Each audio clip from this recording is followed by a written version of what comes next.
Good day. The two conflicts that are taking place in the world, the one in Ukraine and the one in the Middle East, continue unabated. But the most important news, in my opinion, which ultimately touches on both, but which touches most importantly on the conflict in Ukraine, is coming from Washington. And here we've heard a lot of reports coming from Congress suggesting that the president's attempts to patch up some kind of deal with Republicans in the Senate, notably with Mitch McConnell, to get some funding for control of the US-Mexico border in return for the Senate's backing for a bill to provide funding for Ukraine and Israel. Anyway, that deal appears to have collapsed. The Republicans in the House, led by Speaker Mike Johnson, have made known their strong opposition. I suspect there's also strong opposition from some Republicans in the Senate, people like J.D. Vance and Rand Paul and presumably others. And McConnell himself has now turned round, apparently, and said that he no longer supports this proposal. This comes shortly after, or so I understand, a statement from Senator Ted Cruz saying that it's time for McConnell to step down and give up his leadership of the Republicans in the Senate. And anyway, it looks as if that project to provide $60 billion in aid for Ukraine has now collapsed. The president has come out and made a statement strongly criticizing this failure and essentially blaming Donald Trump for it. He says that it is Donald Trump's fault that this package has failed to get through Congress. In the meantime, the House Republicans have proposed that Congress provide a standalone package of help for Israel, but I gather, rather astonishingly, that the president is indicating that he's going to veto that bill if it ever passes the House and the Senate. And to be clear, with the Senate so closely divided, indeed the House so closely divided, there wouldn't be sufficient votes, I suspect, to override his veto. So as things stand, it looks like there's not going to be any kind of package of support, either for the border or for funding for Israel or for funding for Ukraine. And I'm going to say this, I think that in a sense, the president is right, because the person who's made it clear that he strongly opposes the plan that was put together by Schumer, the Senate Majority Leader Chuck Schumer, and Mitch McConnell with the administration, from a Republican point of view, didn't in the end stop illegal immigration across the border, which would have opened the Republicans, exposed the Republicans to criticism that they were making excessive concessions to the president over that issue. And given that Donald Trump does want to run on this specific issue of illegal immigration, it's understandable that he would oppose this package and that the package, as a result, has failed. So there we are. It is now looking very unlikely that the United States, or at least Congress, will authorize a further funding package for Ukraine, at least for the next couple of weeks. Now, I can't say this categorically. I am not an expert in the baroque politics in Washington, the complicated, incredibly complicated parliamentary maneuvers that take place in Congress.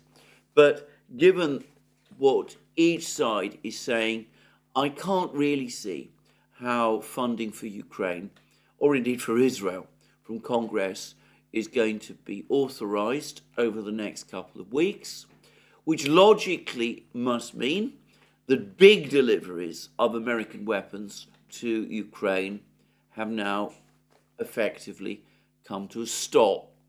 No doubt the administration does have funds which it can rearrange within the Department of Defense to provide funding. But with the crisis in the Middle East escalating, and I will come to that later in the program, I would have thought that most of that funding would not be provided to Ukraine, but which would be provided to Israel and to support US operations in the Middle East. So there we are, a mismanaged attempt by the administration to try to get funding for Ukraine. I think that the administration miscalculated badly when they sought $61 billion for Ukraine. I think that was far too ambitious a package, one that was almost certain to provoke Republican opposition. I think that it would have been obviously complicated and time-consuming to ask for a smaller appropriation and then come back every couple of weeks or months as the administration ran through it. But I think the administration counted too much on the support of Mitch McConnell and people who think like him in the Senate and didn't gauge Republican opinion properly. And that, I suspect, is a reflection of the deeply divided politics we see in the United States at present. I would just quickly add that the United States is an unpredictable country. There is a general military crisis in Ukraine at the moment. I doubt that most people in the United States are particularly interested in what is going on in Ukraine. It is very remote from the United States after all, and public opinion seems to have turned against aid for Ukraine, but just possibly as things begin to unravel in Ukraine, as I think it is likely, very likely, increasingly likely, over the next few months, well, it is possible that there might be a change of heart. But for the moment, the situation is as I have seen it. I would quickly just add that I think in trying to get a big spending package for Ukraine through Congress, the administration made another big miscalculation, which was to host President Zelensky in Washington last autumn. It's perhaps something which Western media commentators who have built up Zelensky as a kind of Churchillian figure might find difficult to understand. But one thing that has become absolutely clear to me over the course of the last year is that Zelensky is disastrously unsuccessful in diplomatic settings. He comes across as shrill and entitled and far from winning support for the administration in Washington. I think he hardened opposition to it.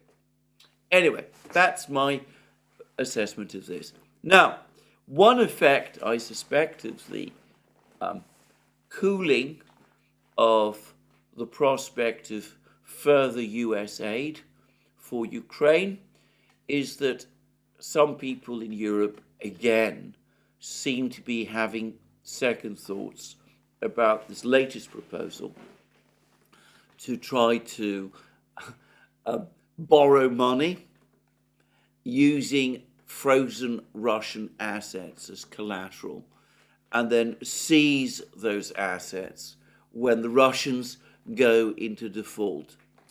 The President of the European Council, Charles Michel, has now come forward and has said that there are severe legal problems.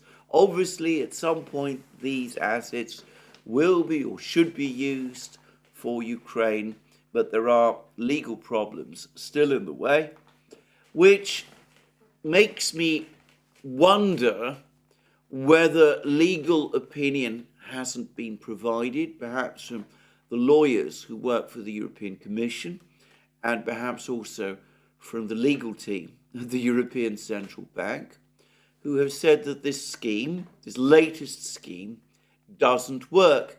And the reason it doesn't work is the reason I gave. I mean, the reason it would be legally wrong to do is the reason I gave when I discussed this scheme previously, that treating a third party's property as collateral for a loan without the permission of that party falls fully within the definition of theft as set out in many jurisdictions, including and specifically Section 1 of the Theft Act 1968. In fact, by recognizing the frozen assets as Russian property, it actually makes the case from a legal point of view even more clear-cut than would be the case if the assets were simply seized. So, Charles Michel seems to be highlighting the fact that there are strong legal doubts, and I'm also hearing reports that Western businesses, which still have large amounts of money and assets in Russia, up to $288 billion worth, are becoming increasingly nervous about these proposals. They are worried that if the Western powers seize the frozen Russian assets, the Russians will retaliate by seizing Western assets in Russia. And it is absolutely clear that most of these Western companies do intend to return to Russia eventually. I've just seen a report which says that almost 90% of Western companies with investments in Russia have remained there, if only in a reduced form. Anyway, they are extremely nervous about what could turn out to be a massive loss of property and of assets, which might, by the way, undermine many of these businesses' underlying financial stability. So, there we are. It could be that the asset seizure scheme is again on hold, and I suspect the fact that the Americans are not coming forward with further money for Ukraine is going to come as a dampener on all of these ideas. There are reports that Chancellor Scholz is now aiming to go to Washington, that he's going to rush to Washington to try to discuss with President Biden what to do in this situation. I'm not seeing those reports confirmed. What I do know is that there's been a long piece in the Financial Times quoting the president of the German Businesses Union, the BDI, who's actually come forward. He has been immensely critical of the economic policies of the Scholz government. He said that these economic policies are driving Germany into the ground, and in particular, this person has criticized the German government's climate policies, climate change policies. He's not been prepared to speak out about its severance of the energy connection to Russia. But, of course, that is an unspoken issue which many German business people and political leaders, and I suspect trade unionists in Germany, are conscious of, even if in this current very difficult political atmosphere, it's not one that anybody feels able to raise. Now, to give a sense of how difficult it is to discuss energy-related issues in Europe, especially when they are connected to Russia, we got a report yesterday that Sweden has terminated its investigation into the destruction of the Nord Stream pipelines. The reason, supposedly, as I understand it, is that it has been impossible, that it is simply impossible to identify a perpetrator. There are, of course, various other investigations all underway, but the idea that Western governments can't, between them, find out who was actually responsible for the destruction of the Nord Stream pipelines is absurd. The simple fact is that with a deepening crisis connected with energy costs in Europe, and especially in Germany, the dominant country within the EU, this whole topic now has become toxic. By the way, the American journalist Seymour Hersh has just released another article in which he points out that it is now basically a year since he first came forward and made his initial allegations that it was the Biden administration that was behind the destruction of the pipelines. He is still sticking firmly to that position. And he makes the absolutely valid point that no big media outlet in the West has followed up on his claims. Anyway, there we go. So, a major shift in the United States. It looks as if funding for Ukraine, at least for the moment, is on hold, and it's likely that that will continue for several more weeks and months, and perhaps indefinitely. And that, of course, is a crisis for Ukraine. Ukraine depends overwhelmingly on the United States for weapons, the weapons with which it is supplied. The United States has supplied around 80% of the weapons that have been provided by the Western powers since the commencement of the conflict in February 2022. And there is realistically no possibility that the Europeans by themselves can fill this gap, and deep down they know it. In fact, Josep Borrell, the president, the European Union's, well, I will call him its foreign minister, who is, by the way, currently in Kiev, where I understand he was briefly in a shelter as a result of another Russian missile strike on Kiev. Anyway, Borrell has now come out with a really rather astonishing statement in which he says that the basic reason why the European Union isn't able to fulfill its program for arms, for shell deliveries to Ukraine is because there are multiple customers for shells, and the EU has to honor those contracts, and that means that there are not enough shells to supply Ukraine.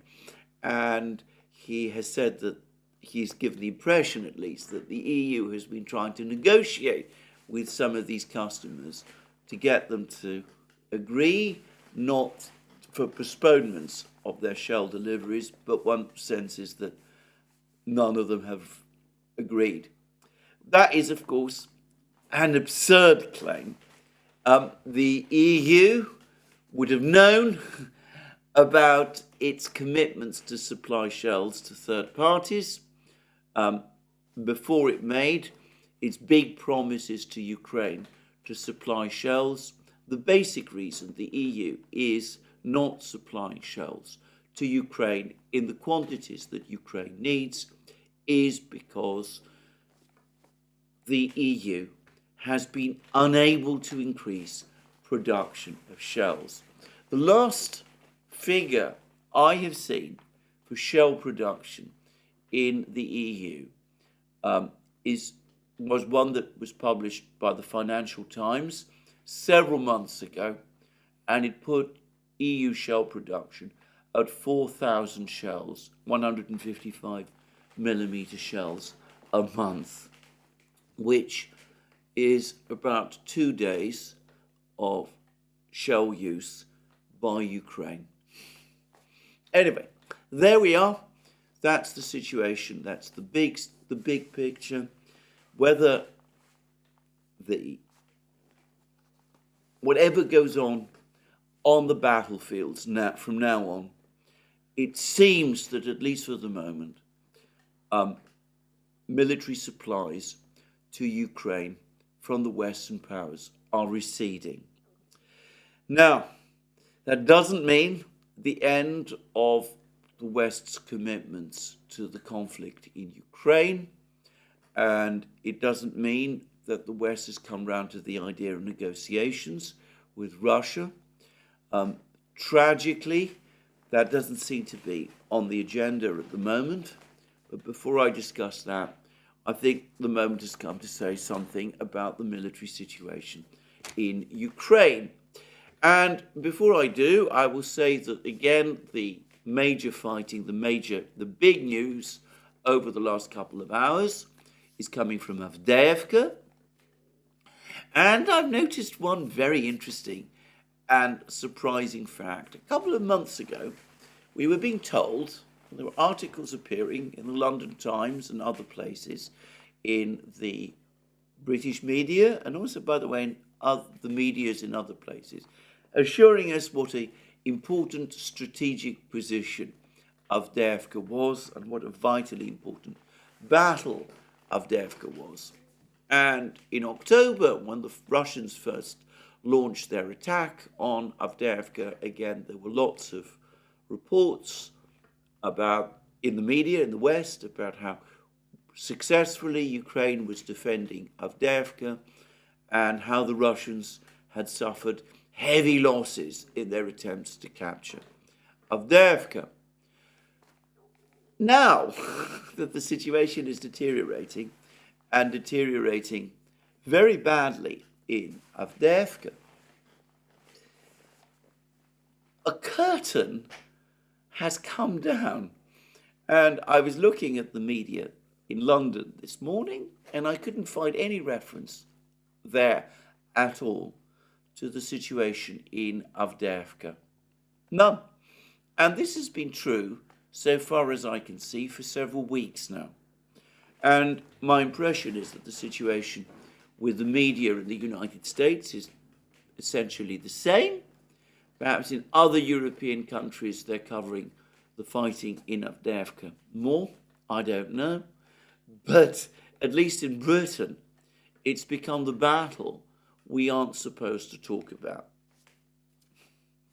Now, what is happening? Well, before I do get on to Avdeyeka, I should say that we have just had another big Russian missile strike on Ukraine. And it seems that the four targets were Kiev,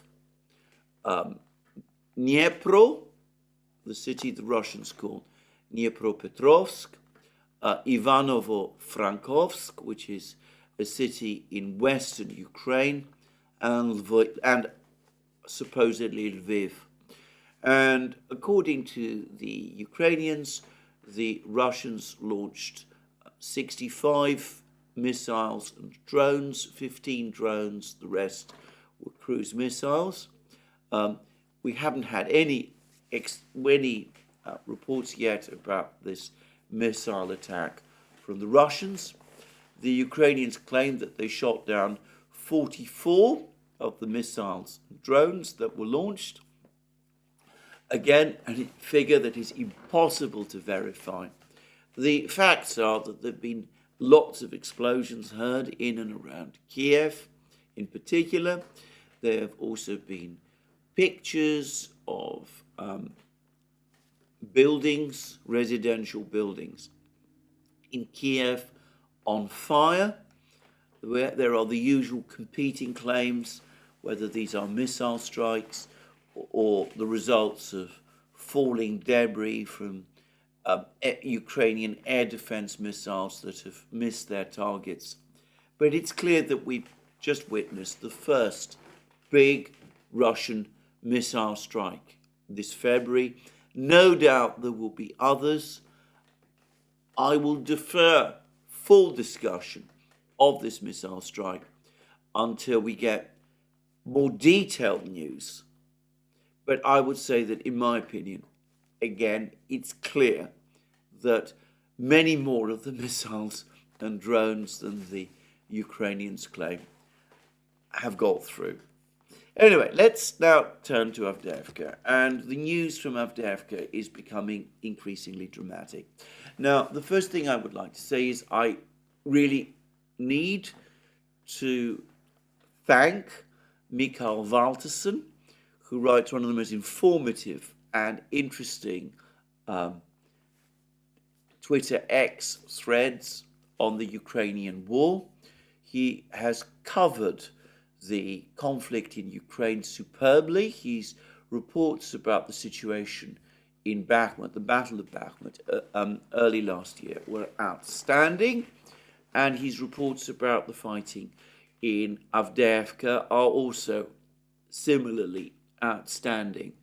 Anyway, I was somewhat taken aback yesterday after I finished my program to read a comment by Valtersen on this thread, which says in Alexander Mercouris' latest YouTube video, he said that I and Dima from Military Summary thought that Avdeyeka would hold for a little bit more. But how long is that? So he not only has followed my video, but he's answered my question. So, as I said, I would like to say thank you to Mikael Valtersen for doing that. And then I will finish the rest of the tweet. He says, I see two alternatives. One is that the Ukrainian armed forces decide to withdraw from Avdeyeka, which, by the way, in my opinion, would be the entirely correct and proper thing for them to do. But then he says, this is Valtersen, but such a withdrawal would be a fighting withdrawal over a couple of weeks. And I think that has to be right. The information we're getting from Avdeyeka suggests that more and more Ukrainian troops are in danger of being cut off, and extricating them from Avdeyeka will be a complex operation. At least that's my own view. But anyway, continuing with what Valtersen says, he says the Russian armed forces would daily have progress in the east or south of the Avdeyeka salient. After 2 to 3 weeks, the Ukrainian forces would have left the city. So 2 to 3 weeks if the Ukrainians take what I am sure is the correct decision, which is the decision to leave. And then Valtersen goes on to say, the other alternative is a fight to the end with huge Ukrainian losses on the way in out of Avdeyeka. Theoretically, this could go on for 6 to 8 weeks, but the Russian military is smelling blood and counting down to the presidential elections in March, and would step up their attacks to take the city in 5 to 6 weeks. In the first case, that's to say the withdrawal, the fighting withdrawal, I believe Ukrainian losses would be up to 2,000, and in the second, around 6,000 to 8,000. Now, when offered figures like that, to me, it is a no-brainer.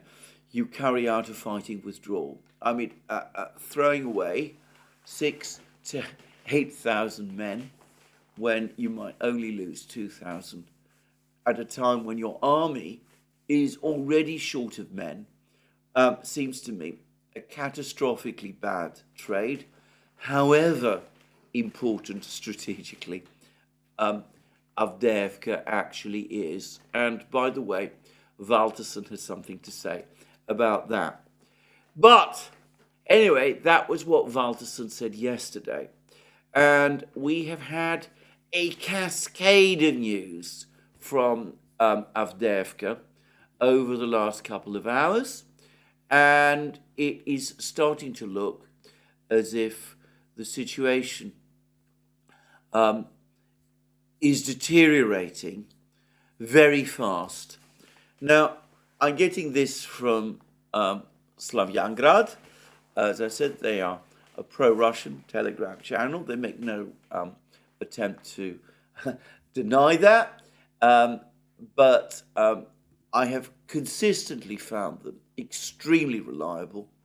And they also research the things that they post, and they often provide extremely intelligent commentary about the state of the battle.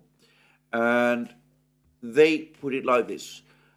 What happened in Avdeyeka yesterday, that's the 6th of February, from the northeast, fighters of the 114th Brigade, formerly the 11th Regiment of the Donetsk People's Republic, and previously Vostok, that is one of the toughest units in the former Donbass militia, led by the redoubtable Alexander Khodorkovsky. And the 30th Samara Brigade broke through the enemy's defenses from the Avdeevsky Quarry, Blue Lakes, and entered the city limits in the Zhelezno-Dorozhny lane. They mean the Russian army, reached Sapronov Street, and along it from the north, we reached Donetskaya Street and came out to the railway bridge. Now, there's been a lot of talk about this railway bridge.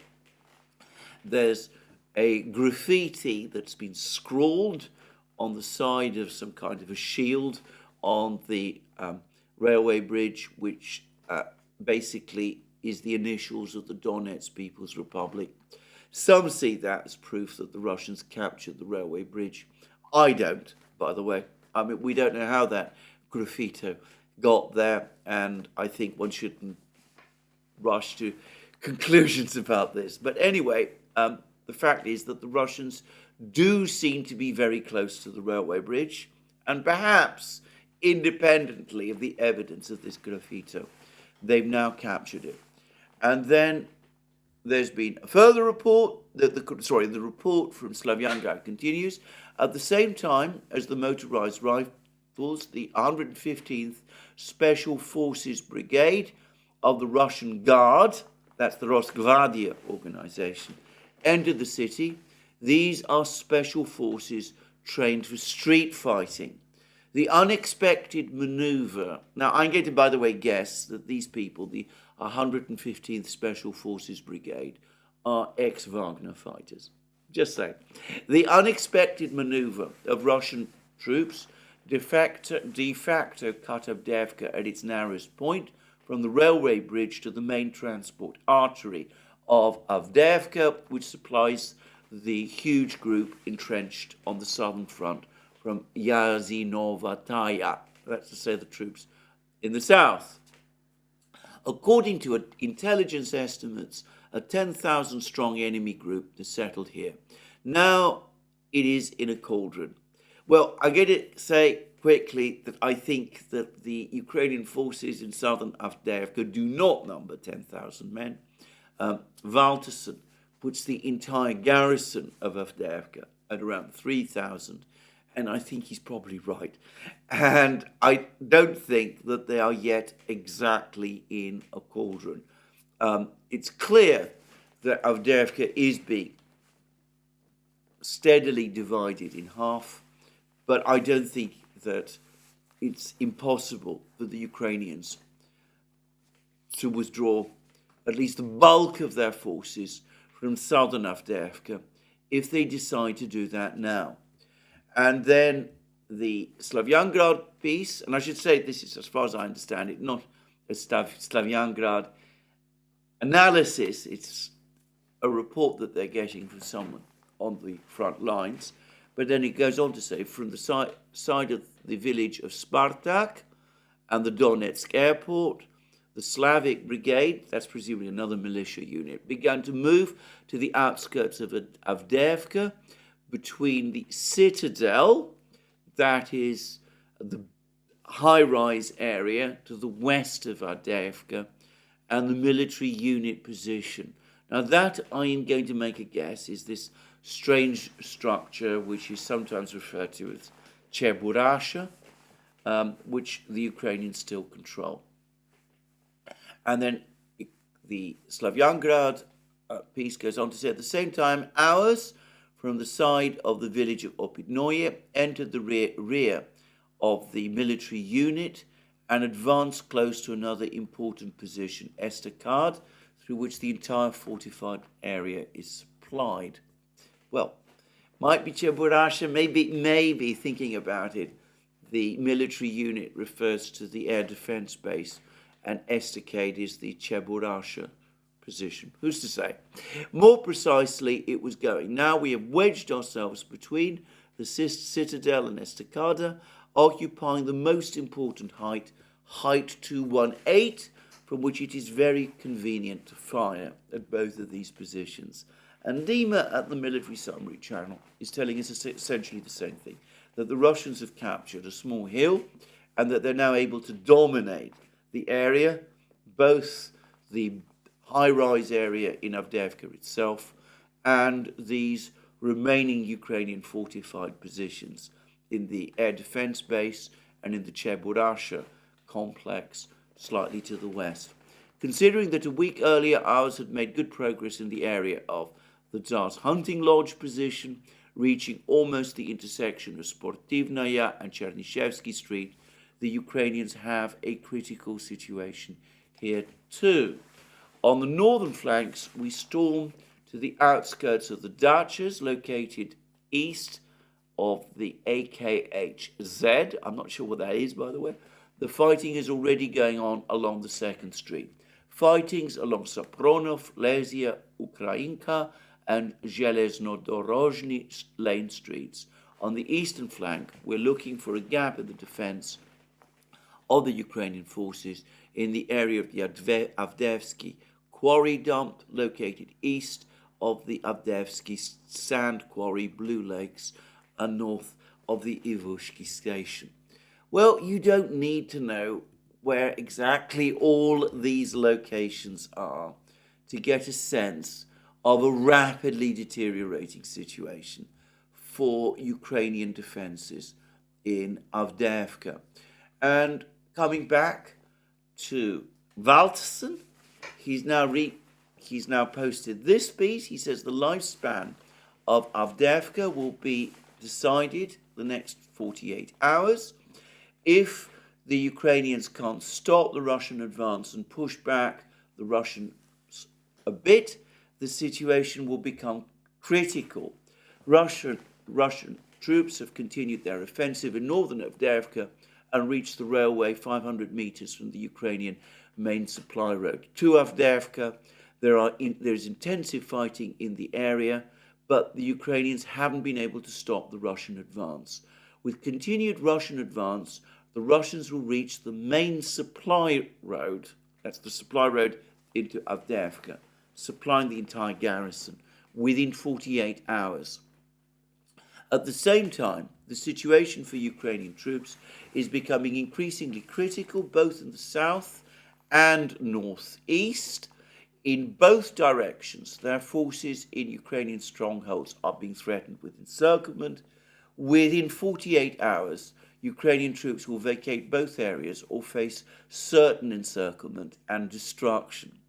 Ukraine will have one last minor supply road left, going from Sieverne or Lastochkinie to the northern part of the Khimik citadel area. That's the high-rise area with high rises and the hospital.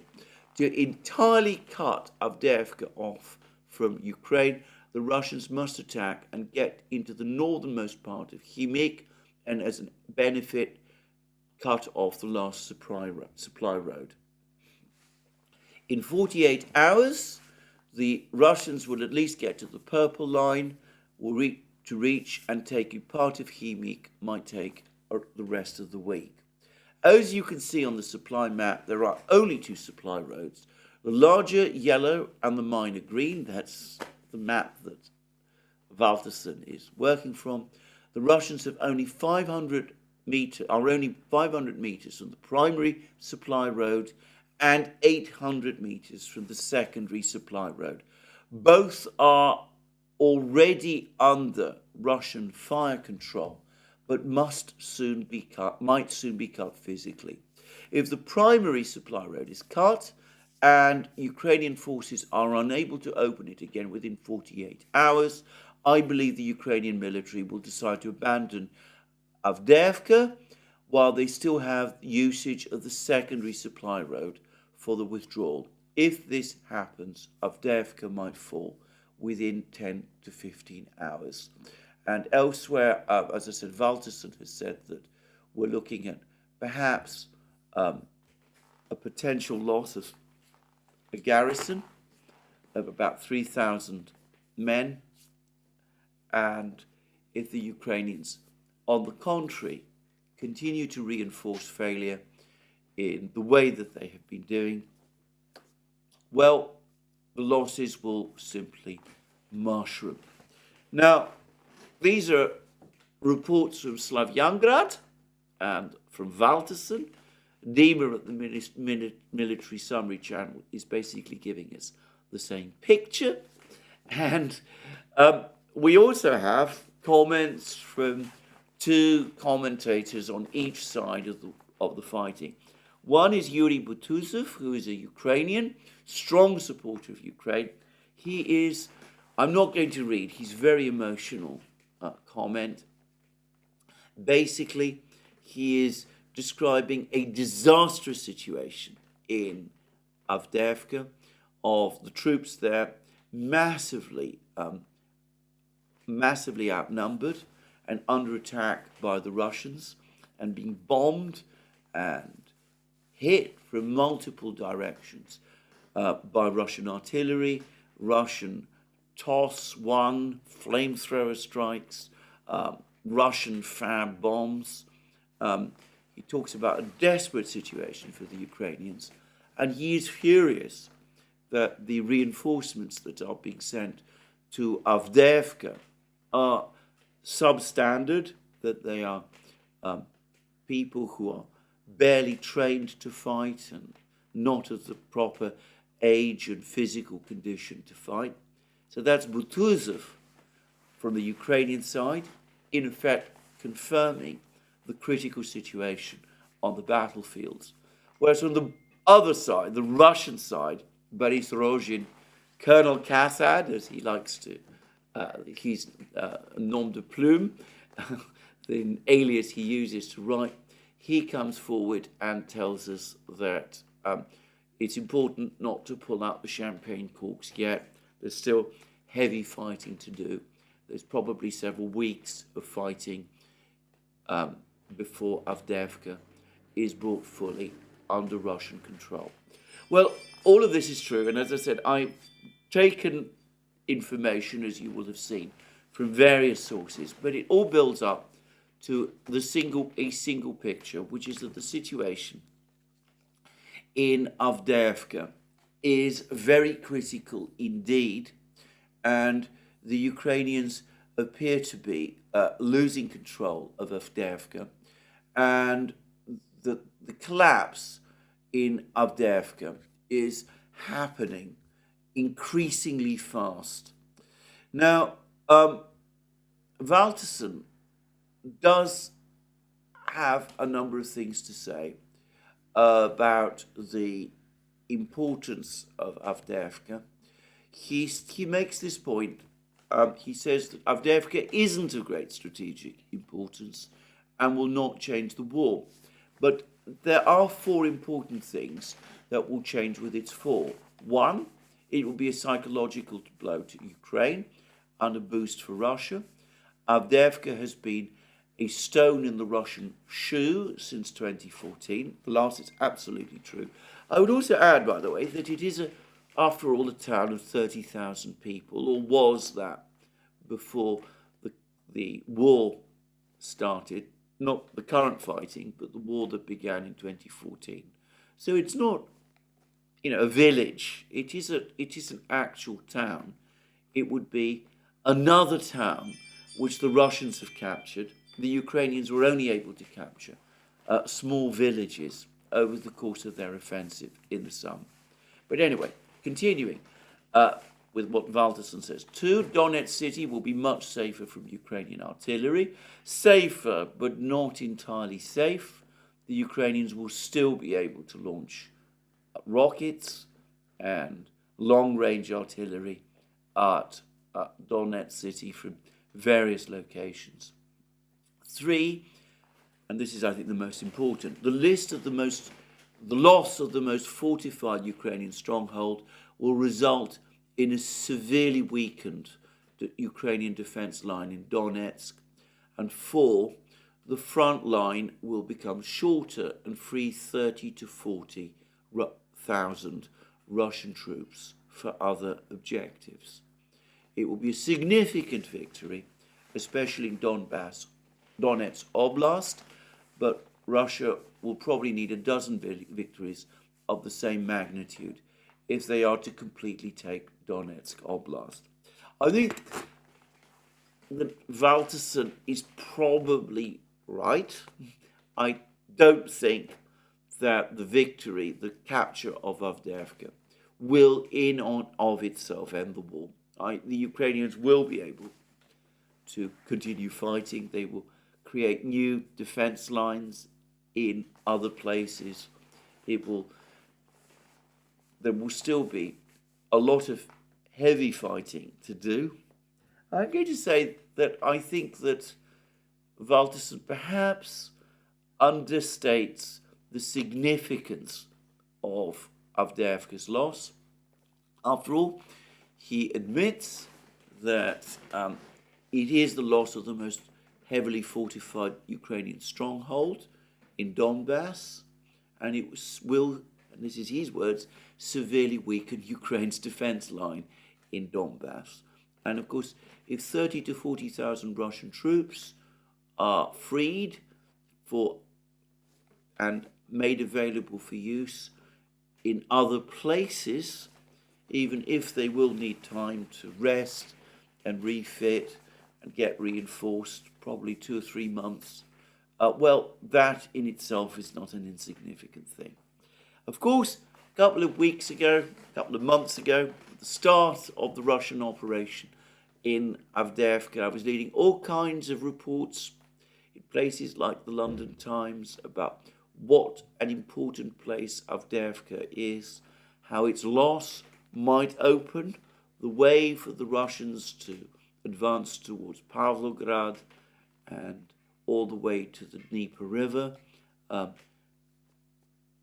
effectively encircling Ukrainian troops in Donbass, how it would open the way for the Russians to advance towards the larger town of Mirovgrad, which is located to the west, a town of about 50,000 people. And of course, beyond Mirovgrad lies Pokrovsk, Krasnoarmeysk, as the Russians call it, a larger city still, which is apparently a very important headquarters and logistical center for the Russians for the Ukrainians in Donbass. But anyway, those were the claims the Western media was full of back in October, when it looked as if, or at least they persuaded themselves, that the Ukrainians were likely to hold on to Avdeyeka. Now that Avdeyeka looks certain to be lost, they're no longer talking about it. So anyway, that's the situation in Avdeyeka. There's lots of other things going on in other places. As I said, this is the contrast with what was happening, say, during the Battle of Bakhmut a year ago. At that time, the Russians were attacking in Bakhmut and not to any very great extent anywhere else.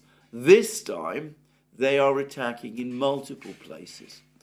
And there is reports, for example, that they're pushing hard towards Sinkovka in the north. This is the village near Kupiansk. It's not suggested that Sinkovka has yet fallen. There have been many claims about that in the past, but the Russians haven't yet captured Sinkovka. But it does seem as if they're making a concerted attempt to capture it. There are now pictures appearing of Russian troops planting Russian flags in Novomikhailovka, the city near Marinka, the village near Marinka, that the Russians are also capturing. Apparently, after Marinka, they will push on towards the next village, which is called Konstantinovka, and that village sits astride one of the main supply roads to Vuhledar, further south, and that will, if they capture that village, then supply routes to Vuhledar will start to become disrupted. And apparently the Russians are also continuing to push further north in the Marinka area towards, through Georgievka and other places as they gradually move towards Kurakhovo. But the really big news appears to be in the Liman area, and here there have been further reports of significant Russian advances in Liman, and it does seem increasingly as if the Russians are getting close to two particular villages which are close to the Zherebets River, Yampolivka and Terny. Now, the point about these villages is that if you look at a map, the town of Liman itself isn't that far away.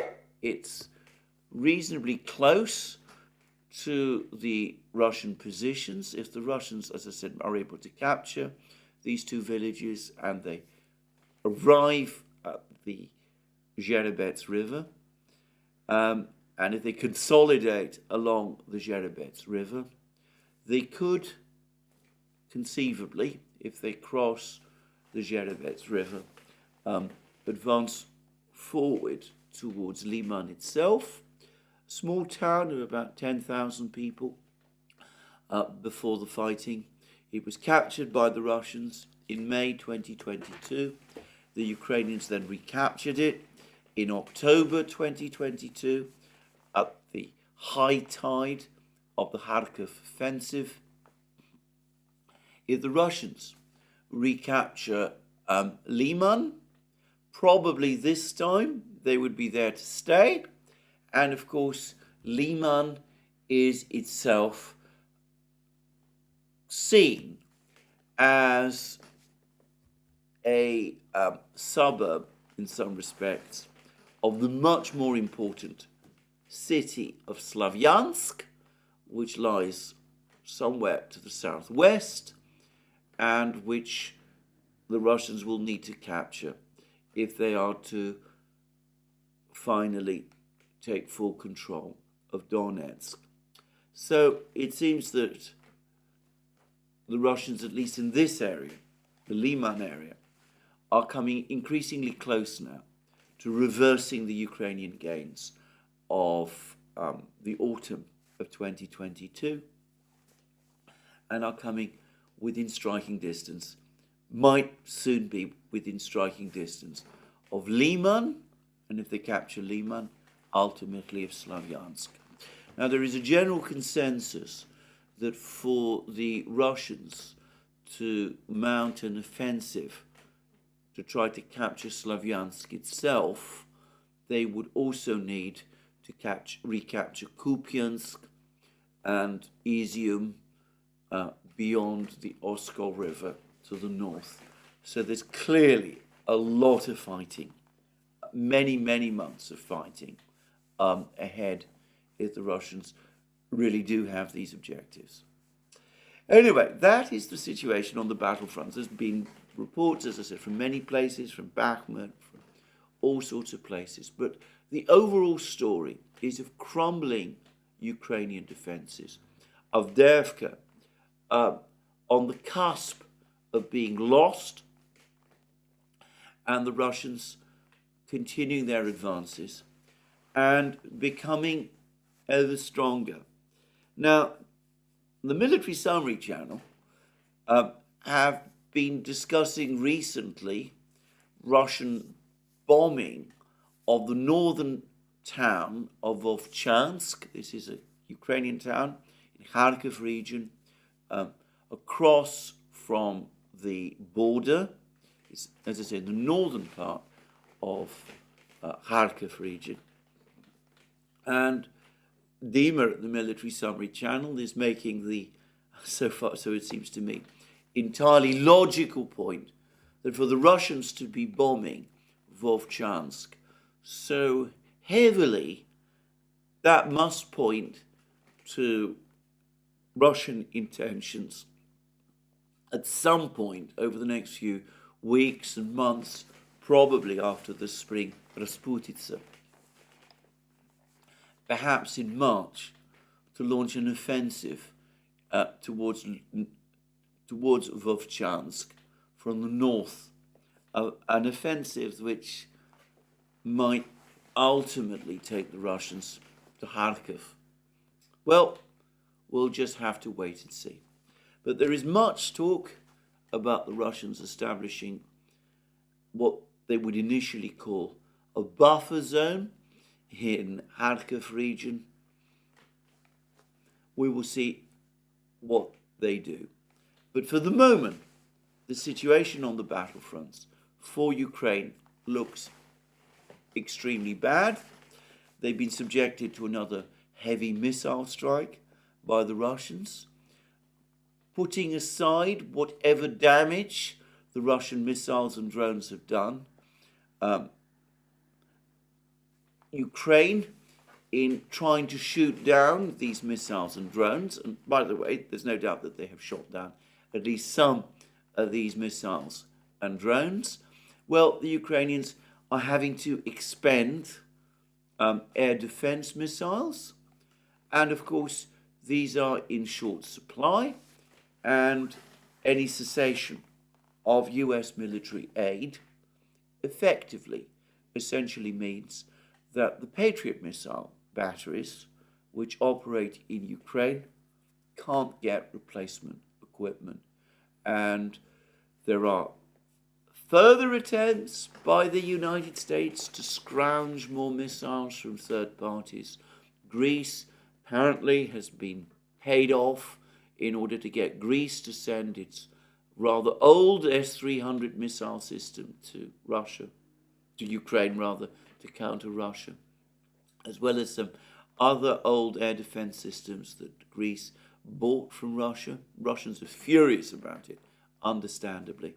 Anyway, the fact is that without further funding from the United States, further missile interceptor deliveries from the United States, it's becoming increasingly difficult to see how Ukraine can sustain its air defense position, even if the F-16s do finally appear on the scene. So, a deteriorating picture for Ukraine, major artillery shortages now admitted by every party, shortages of air defense missiles, and Russian advances, and a Russian military that is getting bigger and stronger all the time. Now, I'm going to now discuss a topic which is in some ways rather distressing, which is a article by MS Badrakuma at Indian Punchline. And Badrakuma has been writing about what the United States might be planning to do over the next couple of months what the American plan eventually is, and to be frank, I find that it makes very disturbing reading. Anyway, Avdeyeka says that Victoria Nuland's visit to Ukraine promises no good. By the way, the Russians have made exactly the same point. And he then touches on the Pentagon's new war strategy for Ukraine, as discussed in a recent article in the Washington Post. This is basically to try to create some kind of fortified lines that can be defended by the Ukrainians, even as they carry out more long-range missile and drone strikes on Russia. I'm going to say briefly that I think that is as fantastic an idea as the Ukrainian summer offensive of last summer was, which was being discussed this time last year in the West. Just as that summer offensive was a fantasy, I think this idea of Fortress Ukraine fighting off the Russians is an equal fantasy. And Brian Beletic at the New Atlas has done a brilliant piece debunking it. But Avdeyeka, who I should say writes what I consider to be one of the best blogs on geopolitics in the business, then cuts to the chase, because clearly that is not the long-term plan. And he comes back to the topic of this unceasing talk about the reshuffle in Kiev. By the way, Zaluzhny, as of today, still remains in post. But anyway, he comes back to the question of the ultimate plan that the West, or at least the United States, has. And that plan, of course, is to recognize that Russia is likely to win the conventional war in Ukraine and to move towards insurgency operations. With Kyrylo Budanov, Ukraine's current intelligence chief, and perhaps ultimately Zaluzhny's replacement, playing the ultimate role. And this is what Avdeyeka says. Budanov's biggest qualification is that although a man of very limited military experience, his forte is intelligence and covert operations, who did brilliantly well to create a network of field operatives within Russia for subversive work, just the man to navigate Ukraine's transition from attritional war to a full-bodied insurgency against Russia. The US agenda to weaken Russia in a long drawn-out insurgency is very much in the cards. The agenda enjoys the support of the transatlantic alliance, is cost-effective, and allows the United States to focus on Asia-Pacific whilst keeping Russia down for the foreseeable future. No doubt Russia's reaction to the downing of the Ilyushin 76 military plane by Patriot missiles in Russian airspace was anything but an accident. Moscow's best option would be to create a buffer that keeps Russian territories out of reach of game-changing Western medium and long-range missiles that are capable of degrading Russian logistics and command and control nodes, and make large swathes of territory in the east and south of Ukraine, including Crimea, untenable for Russian forces. But that necessitates a full-fledged Russian offensive to take control of the entire region to the east of the Dnieper River. Russia may face the same dilemma that Americans faced in Vietnam, stemming from the requirement to expand the theatre of operations into Laos and Cambodia, aside North Vietnam. For Russia, that involves a colossal drain of human and material resources and the erosion of its international standing. The only feasible alternative would be to end the war through negotiations or militarily in 2024. But Biden's interest in negotiations is zero. That leaves the military option as the only choice, and in effect, that military option is the insurgency option. I have to say, I think Avdeyeka is exactly right. As I said, he's one of the shrewdest analysts of international affairs around, and he is somebody who has watched and tracked US policy decision making extremely closely.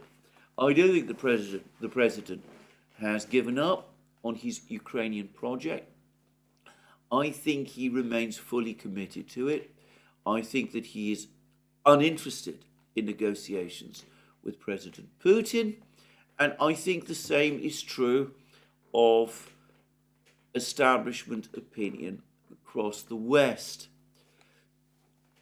To give an illustration of how negative the dominant opinion in the West remains against negotiations, consider the extreme overreaction to the suggestion that Tucker Carlson might be having an interview with Vladimir Putin.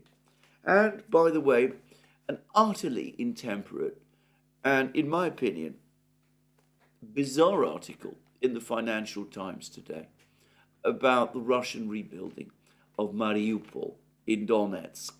I mean, the tone in both cases is extreme, and I cannot see, given the kind of anger and rage towards Putin and the Russians that there clearly is, that any real prospect of negotiations exists unless there is a change of power in Washington, which is, of course, not impossible, but which is something that I'm not going to discuss in this program.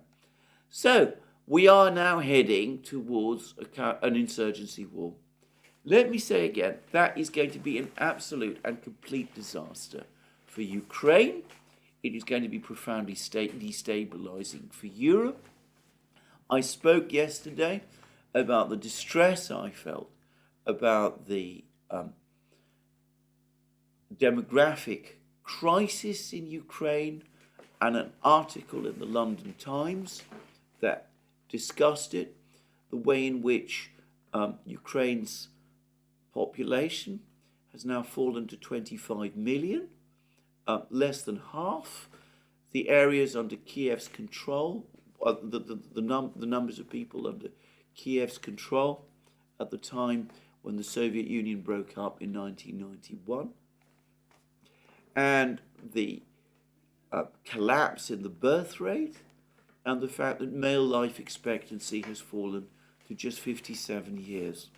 And yet, in spite of that, the determination to continue the war continues, and this determination apparently extends towards launching a long-range insurgency against the Russians in Ukraine. I don't know how much more suffering Ukraine can take, by the way, but whatever that is, it seems that its friends, or so-called friends in the West, seem intent on prolonging it even further. Let me say at once, I take completely seriously what Avdeyeka says about the drain of human and material resources that the Russians would face in the event of an insurgency in Ukraine. I think the Russians are able to absorb that drain.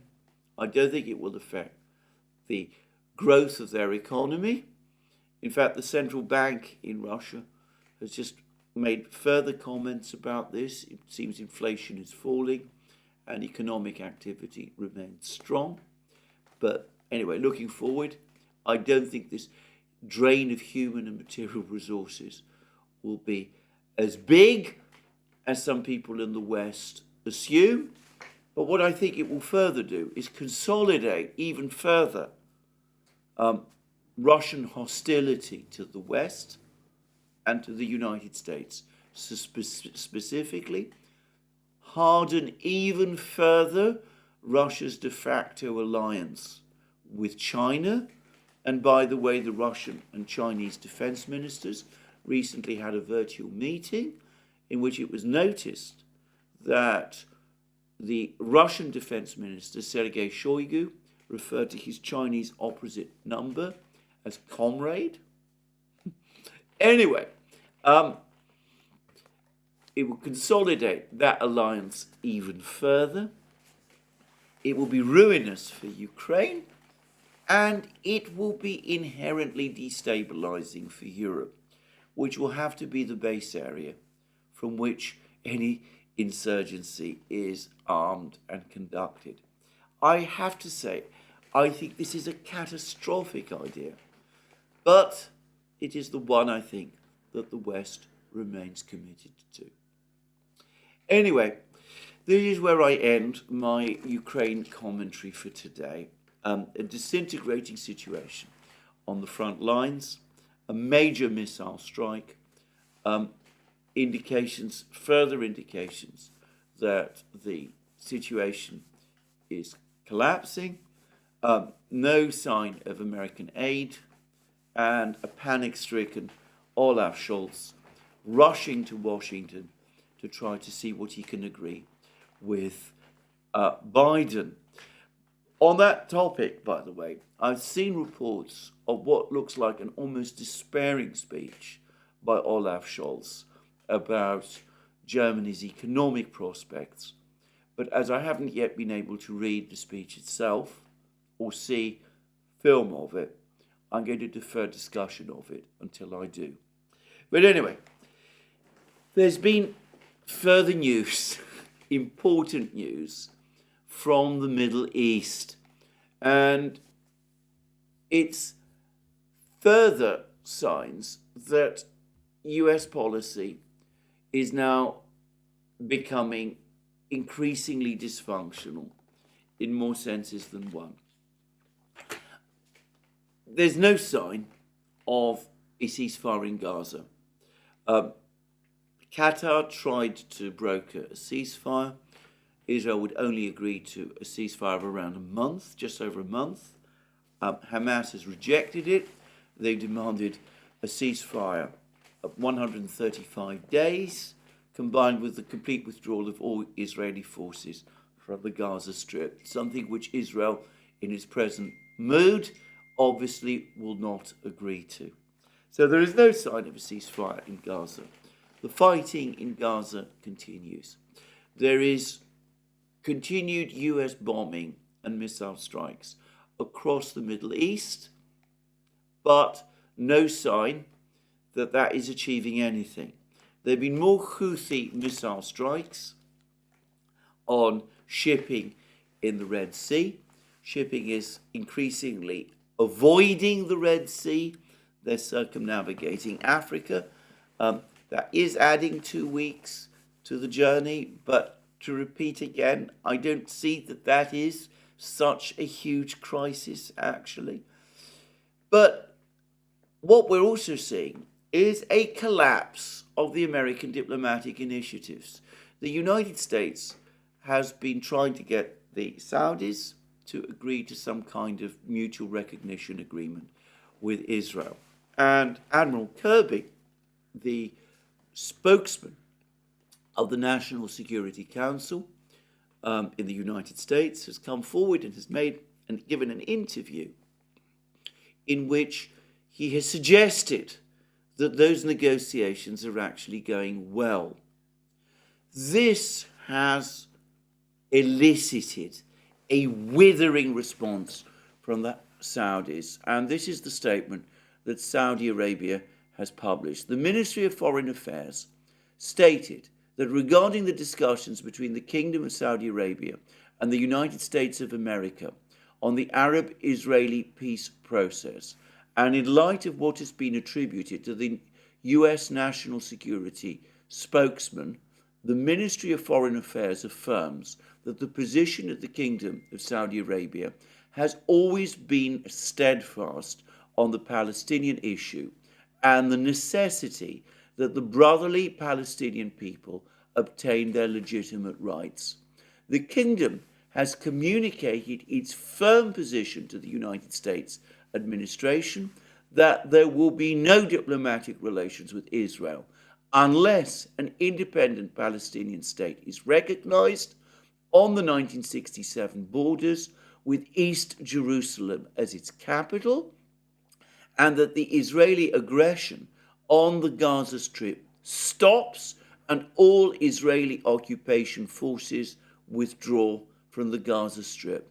The Kingdom reiterates its call to the permanent members of the UN Security Council that have not yet recognized the Palestinian state to expedite the recognition of the Palestinian state on the 1967 borders with East Jerusalem as its capital, so that the Palestinian people can obtain their legitimate rights and so that a comprehensive and just peace is achieved for all.